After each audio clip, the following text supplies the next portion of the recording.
শুধু মালদহ আর মুর্শিদাবাদ নয়, উত্তরবঙ্গের একাধিক জেলা তাদের নজরে।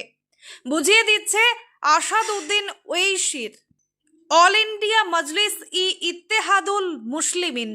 দক্ষিণ দিনাজপুরেও শক্তি বাড়ল ওয়েইসির মিম। 26 নির্বাচনের আগে বাম তৃণমূল ছেড়ে বেশ কয়েকজন যোগ দিলেন মিমে। খোলা ময়দানে বৈঠক করতেও দেখা যাচ্ছে মিমের নেতা কর্মীদের। জেলায় অধিকার যাত্রাও করতে চলেছেন তারা। সোমবার সন্ধ্যায় দক্ষিণ দিনাজপুরের কুমারগঞ্জ বিধানসভার 1 নম্বর সাফানগড় গ্রাম পঞ্চায়েত এলাকায় নিজেদের দলীয় কার্যালয়ের সামনে সাংগঠনিক সভা করে মিম।